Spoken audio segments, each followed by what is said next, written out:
Initialement prévu le 7 décembre 2021, la clôture du 5e recensement général de la population et de l'habitat est fixée au 14 décembre 2021. Selon le ministère du Plan et du Développement, certaines populations ne sont pas encore recensées. En effet, le Bureau technique permanent du recensement BTPR enregistre à ce jour plus de 24 millions de personnes recensées sur plus de 29 millions attendus. L'opération de recensement se poursuit donc. 7000 agents recenseurs sur les 36 134 recrutés seront redéployés sur l'ensemble du territoire.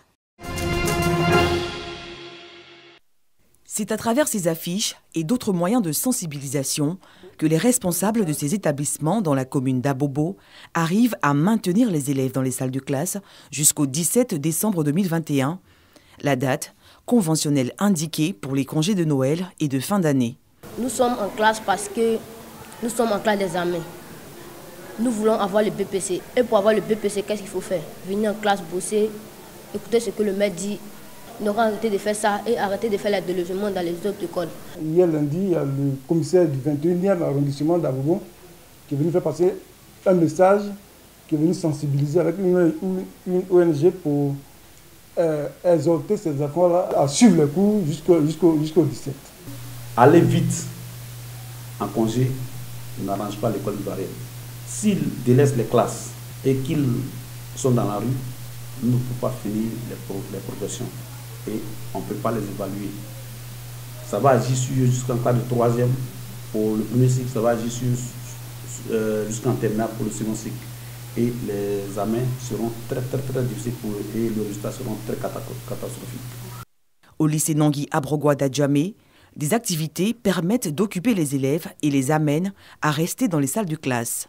Depuis 3 ans, nous avons mis en place une stratégie, c'est-à-dire organiser des festivités en fin d'année pour égayer les enfants.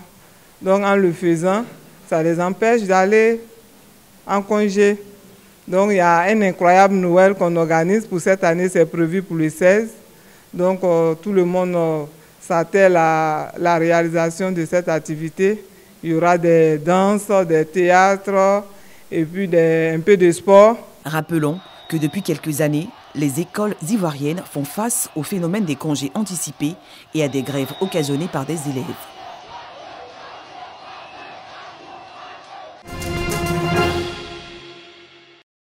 L'Ivoirien aujourd'hui doit au moins profiter du progrès et vivre ensemble dans la paix.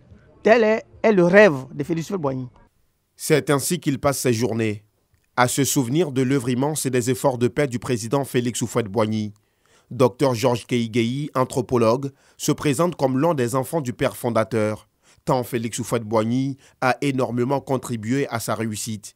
Et c'est sa tante qui nous dira comment. Un matin, il est sorti sur la route, sur la Carena, Houphouët partait au palais et Keïguéhi a barré la route à Houphouët. Alors, quand on lui a pris, on dit, mais ce petit-là, qu'est-ce qu'il est venu faire? On lui a envoyé, il est venu faire mal. C'est là où Houphouët a dit que non, il n'a rien sur lui, il n'a pas venu faire mal. Allez-y connaître où il habite. Après la génération 46, Georges Keïguéhi fait partie des boursiers de la République emmenés en Hexagone pour étudier et contribuer plus tard au développement de la Côte d'Ivoire. L'aventure 46, c'est l'aventure qui est la mère de la nouvelle génération. Parce que c'est cette aventure-là qui a préparé les générations présentes. Ce sont ces Ivoiriens-là qui sont revenus de la France et qui ont occupé la place du colonisateur de l'époque. Les sciences de l'éducation, l'identité des êtres humains et l'anthropologie mathématique, autant de notions que Dr Georges Keïguéhi a apprises. Sa thèse s'intéresse à l'unité de la race humaine. Ma thèse a expliqué que sur la planète Terre, il y a seulement une seule race humaine. Et cette race humaine est composée de 5 continents du monde. À l'occasion de la commémoration du décès du père fondateur, l'homme ne se prive pas d'éloges à son endroit.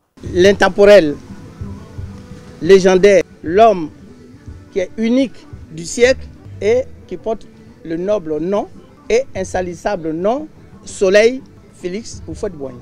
Pour Dr Georges Keïguéhi, les pensées de Félix Houphouët-Boigny doivent constamment demeurer dans les esprits, un appel au souvenir de l'homme, mais aussi et surtout pour conserver la paix, indispensable au développement de la Côte d'Ivoire. Ne vous découragez pas, je l'ai dit.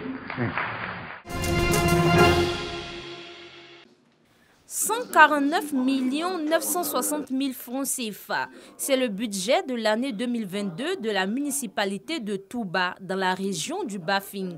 Ce budget a été adopté le samedi 4 décembre au cours de la 4e session ordinaire du conseil municipal de Touba. Ceux qui sont pour ce budget primitif 2022. Voilà, merci beaucoup.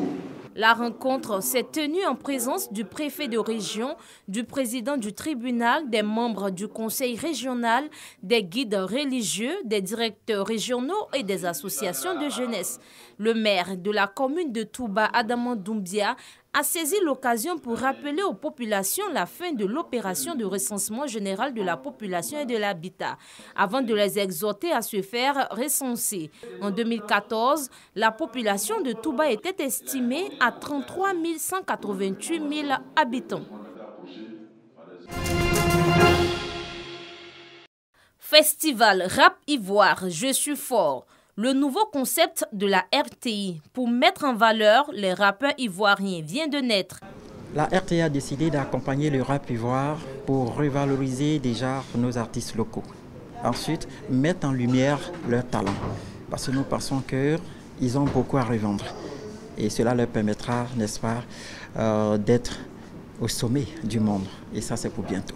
Une conférence de presse au sein de la maison de la télévision à Cocody pour expliquer à la presse nationale le projet. Occasion pour les rappeurs de faire valoir le art. Faut jamais envier, faut attendre ton tour, mais pendant que tu attends, faut pas t'asseoir là et puis dormir et penser que ça va venir, faut travailler, batailler, tu vas voir que ça va aller. Je suis dans l'ensemble depuis son tia salé. C'est un combat qui date. Il y a les grands frères, il y a les mamans qui ont mené ce combat depuis Nash, Rajman, les Kif Nobit. Et nous aujourd'hui, le rap ivoire à l'honneur, c'est mérité parce qu'on bosse pour ça, mais on va démontrer ça vraiment le 22 décembre. On va déplacer toute notre fanbase, on va concrétiser ça. C'est la performance de tous nos jeunes talents locaux, de toute cette scène hip-hop qui est en train de bouillonner en ce moment. Et ceux qui vont faire le déplacement ce jour-là vont découvrir ces artistes-là. À l'instar de la célèbre émission Bonjour, le festival Rap Ivoire Je suis fort se tiendra désormais chaque fin d'année sur les antennes de la RTI et verra défiler de grands noms de rap ivoire, mais aussi des débutants.